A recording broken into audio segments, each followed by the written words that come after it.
we're going to start looking at a database. In this case, a SQL or SQL database. One of the most common open versions of the SQL database is MySQL. It usually runs on Ubuntu or some version of Linux, rather, or Unix. And it allows many users to store information in the database. It can be pulled and used in many different operations, and it's very common to find on an enterprise network. It's also very often misconfigured and very vulnerable. So we're going to look at what that would normally look like when you're come across an SQL server and how you would enumerate or gather information from it.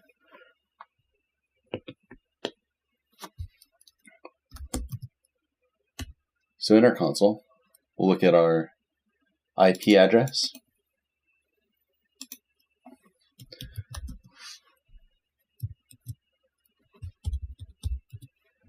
We'll take that same IP address and use the .3 of the subnet.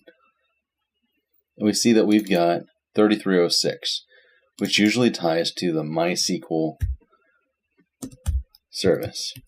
We'll run a service scan on 3306, and it should go quite a bit quicker, but it does confirm it is a MySQL 5.5.62 running on Ubuntu.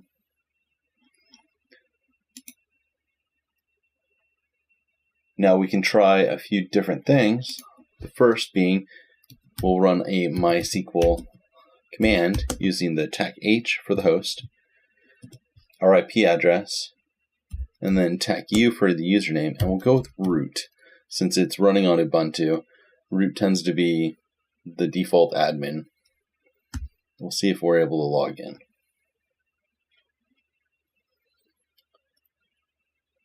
And it looks like it did take correctly, and we were able to log in. With that, we can now look at the databases with a show database.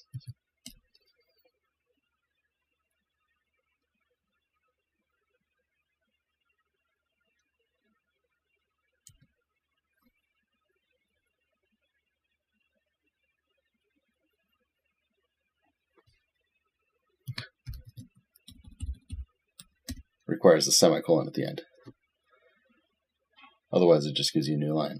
So we have 11 rows in this set. So those are 11 databases. If we wanted to script it, we could dig into that. But now let's look at some information in one of these databases. Let's use books, include that semicolon at the end. And now we're looking in the books table for the database. And let's now dig into authors. So if we select count from all things,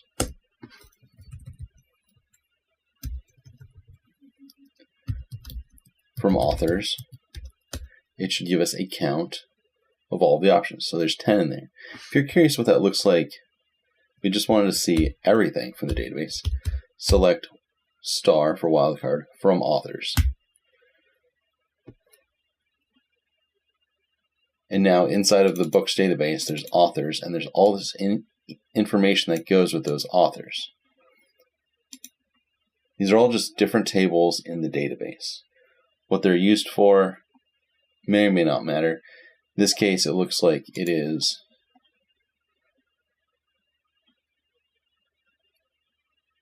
for something nondescript. There's books, there's videos, there's a store, there's secrets and vendors.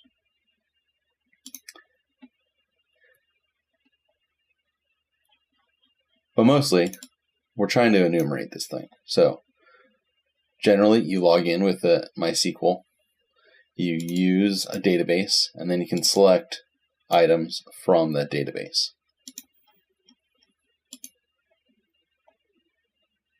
And if you ever need help, you just type help. And you get a whole list of what is in here, what options you have. Now, if you're not familiar with SQL, then it might be more useful to use some tools that we are more comfortable with, and leave the syntax up to those who created the tools. Our good friend Metasploit, we're going to use an auxiliary scanner. Very common with enumeration. And let's look at writable directories. Let's look at options. We'll pick a dir list. And we'll use this one right out of Metasploit. Metasploit data, word lists, and directory. And I use tab completion whenever possible.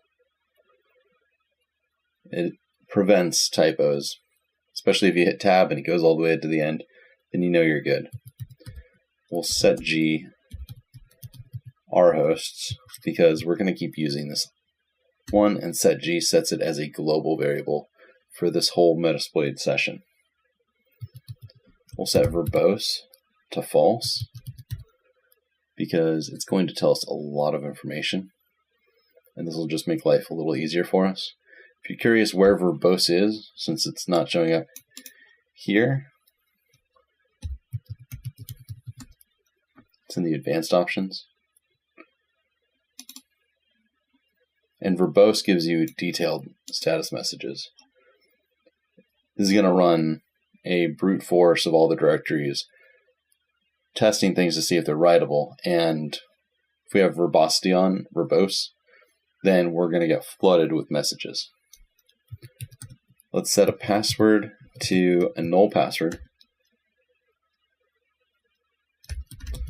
Double check that we have all the required items. Yes, yes, yes, yes, yes. And we'll run.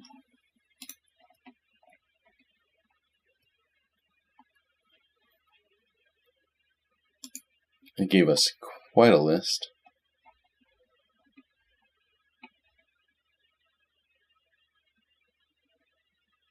Went too far.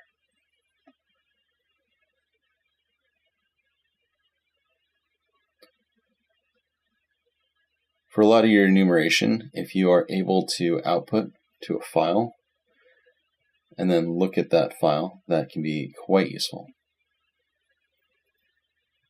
So it checked some common places. Came up with TMP is writable and root is writable. There's some error codes in here, but it looks like temp and root are the only writable directories. And that's on the system utilizing SQL.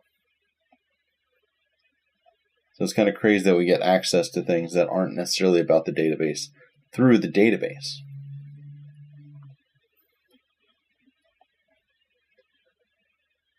Another scanner that we can use is hashdump. So use auxiliary, scanner, MySQL, and hashdump. If we run options, our host is already set because it was set as a global variable. So when we changed our module from this writable dirs to hashdump, it kept it. We'll set a username to be root, since we already saw that that was vulnerable, and we'll set the password to be a null password. And even though in options it shows that it's empty, passing that empty value actually did give it something, ironically. Be elite, type exploit. And we get a whole bunch of hashes for different users. We'll add that to our list of things enumerated That can be quite useful later.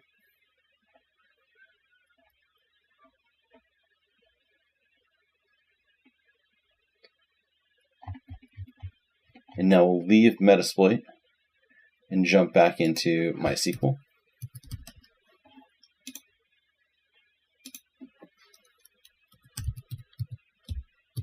So MySQL, tech H, our IP, and the user as root. And what we'll do is select, and then we'll load file, and see if we have access to files on the system. And we did that enumeration before, so we should have some access. And we do, we get the full Etsy shadow file.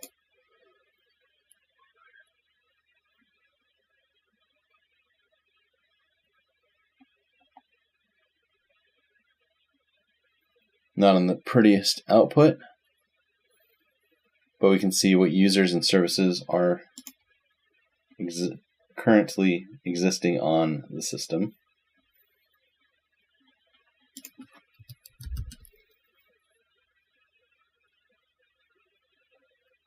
We could use that to pull other files as well, especially if we have root access. But currently we're just enumerating and seeing what we do have the ability to find. We'll return to our good friend Nmap. In this case, we'll run a script. It'll be the MySQL empty password. Just see if there are any other accounts that can log in with an empty password. And it remains to be just root. If we had run this first, once we saw that we had MySQL, ran the empty password, we would have gotten that root, we would have gotten the empty password, and that's how we were able to do all the other scans that we've done so far. If we want more information on the database, we can run the MySQL info command.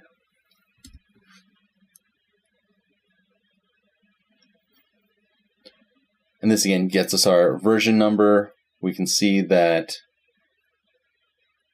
we've got this interactive client, which is going to allow us access to the system through MySQL, which is never good. That's something that they would want to fix in the configuration, but they left for us.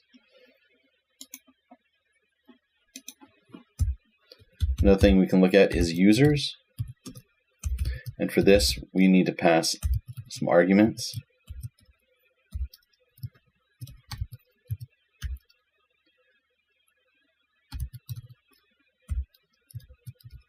We will pass it a user of root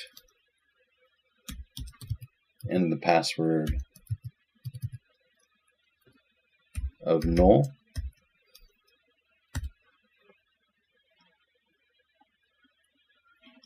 And we see we do have root. We've also got UD admin, sysadmin, ultra, and there is a guest account on there. We would want to add all of these to our list.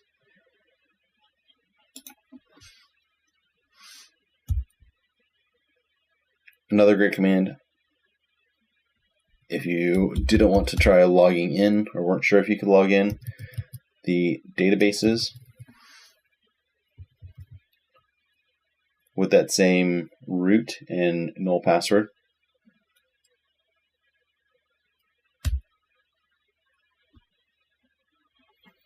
We get those same databases that we found at the beginning.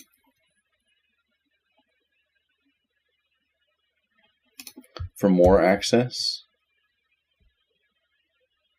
we could also look at MySQL variables.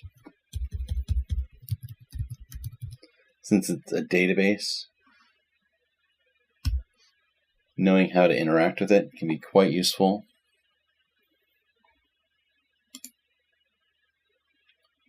What's most useful is the data directory. Where's all this being stored? Or where are all the variables being stored?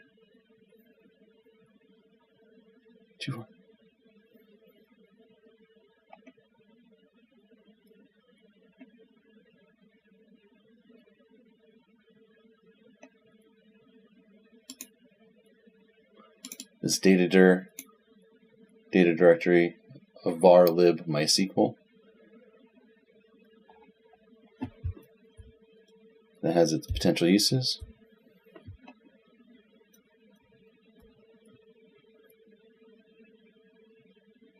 After variables, let's run the MySQL audit, again with a null password, but also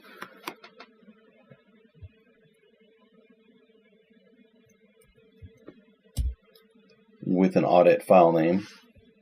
So instead of MySQL user, we want MySQL audit.user.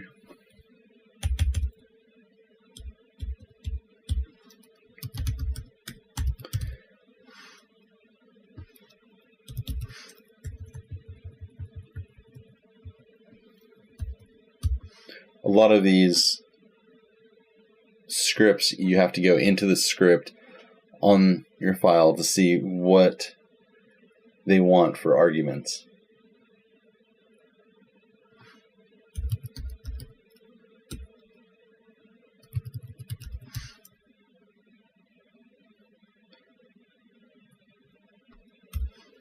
Which initially can be a lot of work, but as you get a lot of this down and you create your own tool list, you'll just put all these commands into a file, and when you come across MySQL or an SQL database, you can just grab the commands you want, pop them in, and you already have it mostly built out for you. You can just change the things that you find.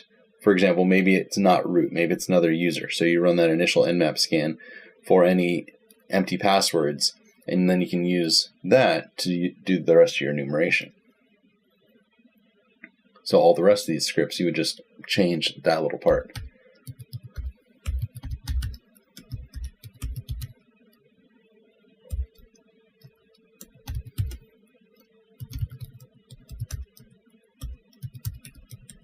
The NSE lib is where a lot of this is kept.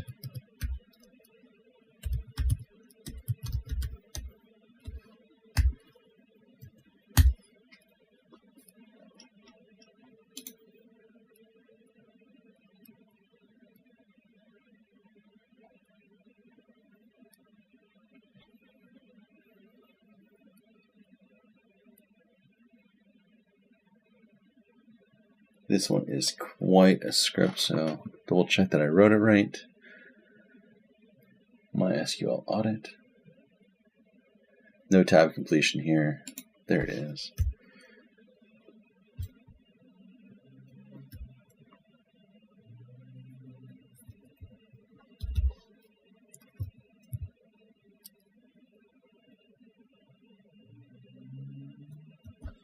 In my variable name, I feel bad kind of showing you this, but it's normal to have typos and to mess things up every once in a while.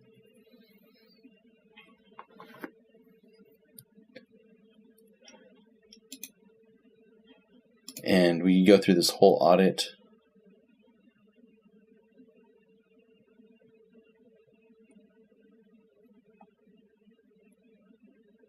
Something's passed, something's failed. As a developer, this would be a useful thing to run on your own system to see what shows up, if you've configured things correctly. And it does not grant privileges to non-admin users, so it passed the audit. So it would have to be an admin user to get privileges.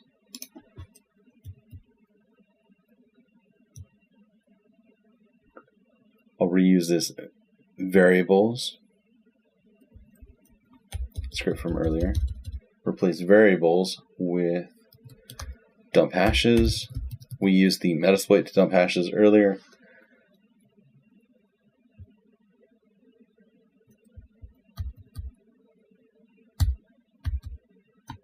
Change my variables again.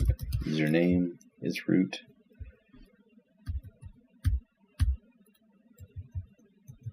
And password is empty.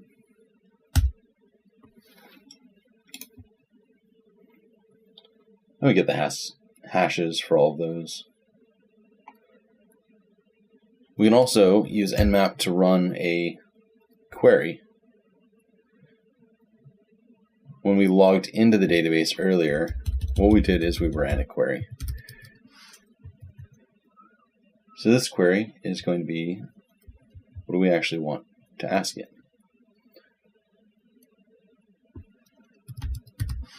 So I'll replace that. So we'll do that select count of all the things, all of the rows, really, from books.authors with a semicolon and a single quote. And we'll use the username of root and password of empty. And we see that there are 10 items, 10 rows in that database. That's some basic enumeration from MySQL. It was a lot. Knowing these commands, having them written down somewhere can be quite helpful, because later when you come across something, then you'll want to use your tool set, your cheat sheet. Creating your own cheat sheet is helpful because it's what you're comfortable running. It's what you get used to, and if something changes, then you can adapt to that. Knowing what tools are out there gives you the option. If your tools aren't working, you can try something else. But when we're pen testing, when you're auditing your own system, or thinking like the attacker, if they're trying to find ways in, they're trying to enumerate your system, this is how you would go about it. MySQL, or just SQL databases in general, have the potential of being very vulnerable and allowing a lot of access to a machine without you knowing it. By default, they just have a lot that's vulnerable. So if you have these databases, you want to lock them down. And if you come across them, then you want to find out how vulnerable they are. And if you, as a pen tester or as the auditor, if there's anything that can be locked down on that.